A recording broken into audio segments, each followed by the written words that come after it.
You ever had one of those days where you know you're not feeling well, you know you're struggling to concentrate, and you shouldn't race, but you go and do it anyway?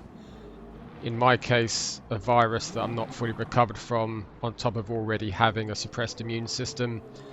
I knew I really shouldn't have raced on Monday, but against my better judgment, I went and did it anyway. The result? Well, as you can see, I plebbed it a few times. Twice from the lead, once from a podium position. To make matters worse, I chose this combination of all combinations to ignore my better judgment. A very high skill combination, very tricky track, and a very difficult to drive car. And after this incident here, I decided maybe I should take a break. I don't want to pit, I don't want to pit, I don't want to pit. Ah, damn it. Yeah, this was a bad idea. This is the pressures of being a content creator. If not for that, I definitely wouldn't have raced today. So after this one, I decided take a couple of hours off, go and get a bite to eat, have a little lay down.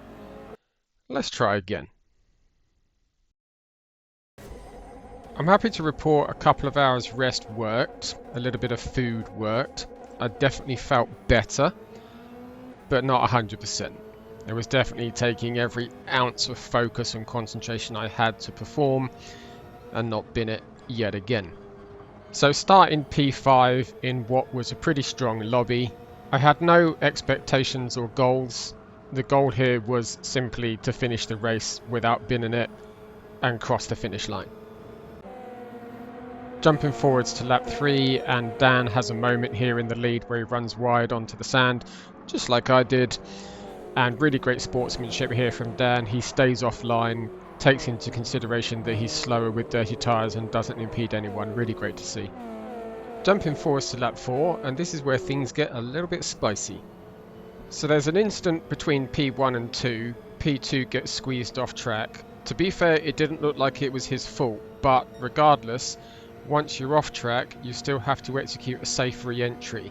So I have to make a split-second decision, and seeing that he's going to come back on track at speed and probably shoot over to the left-hand side, I decided to go right. However, he hit Obelix, which rebounded him back into my path, and there's contact. At the end of the day, racing incident. What can you do to avoid it? That did leave me with damage both front and rear though, which I imagine Shadow and Obelix had realised. That's why I'm slow on straight, so they both go for a move here into turn 1.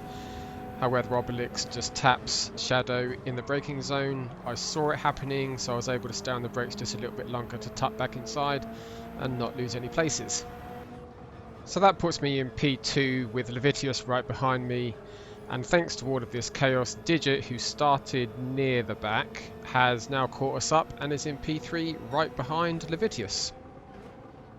Jumping forwards to lap 8, and we've taken half a second out of the leader here. Levitius pitted on the previous lap, lap 7, so I pit on this lap, lap 8. Not too worried about covering off his undercut, just hoping that I can work with him, knowing that I will have one lap fresher tyres. However, much to my surprise, Digit didn't pit with me. As I exit the pits, the brain fog was getting the better of me, and I moved over to the racing line without thinking about it and impeded Levitius to the point where there's actually contact. As he came past me, I saw that he had a penalty, and I couldn't put 2 and 2 together at the time that I believe I was actually the cause of him getting that penalty. I couldn't understand what the game had penalised him for. He didn't go off track. Yes, there was contact, so I'm assuming the game saw it as a collision penalty, but it was barely heavier than a heavy bump draft. So again, a bit strange that the game penalised him for that. So if you happen to be watching Levitius, my apologies to you for that. I blame being ill. Coming around to start lap 10, and Levitius serves his penalty, and the same thing almost happens again on the pit exit, this time with Digit. Somehow I had the reactions to see it, anticipate it, and move inside, but yeah, this race is just chaos, and it's not easy to spot where someone is coming out of this pit. When you're exiting the pits, it's not easy to see if there is someone on the racing line, which is why, admittedly, the safest thing to do is just not go over to the racing line.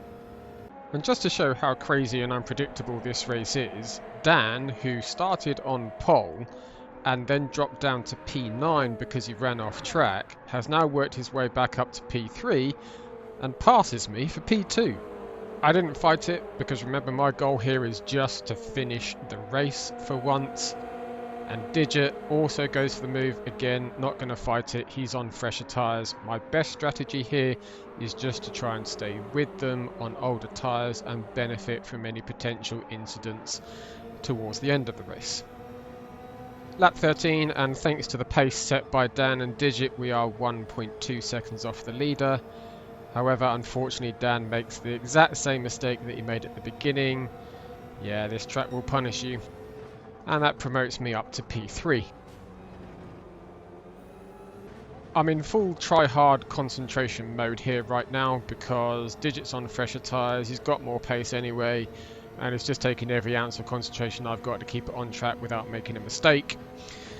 The objective here really is just to try and stay with Digit as close as possible because I can see that Digit is closing on Treviso, assuming I'm pronouncing his name correctly. And therefore they're going to battle, and that might provide me with an opportunity to get P2. That's the best case scenario at the moment. I was also very aware that Levitius was behind me, and by this point in the race I'd managed to figure out that that penalty was probably my fault, and I was very happy to yield the position to him and swap places. The problem was there's no easy way to do that in this scenario where we don't lose the slipstream to Digit and Treviso. So I'll figure it out at some point is what I was thinking. There'll be a way to let him go at some point. Now we're actually matching pace with the leader here. The gap is 1.3 and it actually comes down a couple of tenths. We get it down to about 1.1. So it's not that we're losing touch with both of them, it's that Digit is just moving closer to the leader and further away from me. He's pulling away from me with his late lap 9 pit stop strategy, was it? He's obviously got much fresher tyres and just very good pace here in general. And now, as you can see, Digit has caught Treviso up. Pretty sure that Levitius and I'm not sure who that is in P5. Pretty sure the guys behind had seen this as well. And as you can see, this is where Digit and Treviso start battling. And my best hope here, because I don't have the pure pace on this particular day at this particular combination, my best hope is that I can pick up some crumbs, pick up some pieces and just benefit from the guys battling in front of me. Approaching the end of lap 15, and my plan to at some point let Levitius back past me becomes null and void as Levitius exits stage right. Welcome to Willow Springs. So as Digit and Treviso go side by side through turn 1, this allows me to dramatically catch up, and now I'm just trying to be patient but seize any opportunities that might arise. So as they continue to go side by side through turn 2, those fresher tyres really paying off for Digit, and Digit gets a nose in front and takes an extreme defensive line, which enables us to get right on the gearbox of Treviso. Keep an eye on D Murmur in P4 behind, as he decides to take an excursion onto the sand as well. Normally that should put you out of contention for a podium this late in the race, but with the fact that there's a lot of battling, heavy slipstream, and in this final corner I don't think dirty tyres really matter that much because the BRZ has that much downforce. So he catches up no problem. Heading into the final turn, Treviso goes full send mode. Fair play to him though, he sticks the apex, makes it work, nice move. But this puts them side by side and I sense that this is the opportunity I've been waiting for. It is the last lap. If I'm going to do anything, gotta do it now.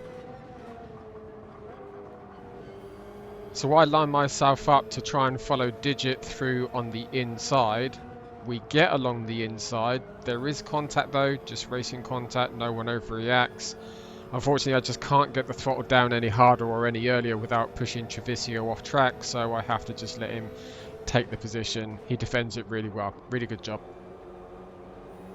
So half a lap to go, and after the way today has gone, I'm actually starting to think I might possibly bring home a podium, which would be extremely welcome. Digit has sealed the win here for sure. This is now a fight between the three of us for the podium. Treviso moves aggressively to take Digit's slipstream. I would have done the same thing. Final turn, final lap. Treviso takes an extremely defensive line. I move to the outside to go for a better exit, but unfortunately his extremely defensive line causes me to get a bad exit. D Murmu reads it perfectly, lines himself up for a good exit, which he can, and he pips me to the line for the podium. After all is said and done, I will gladly take P4 on this day in history. Sometimes it's not about the result, but about the race. Thank you guys for watching. Get out of here and go race.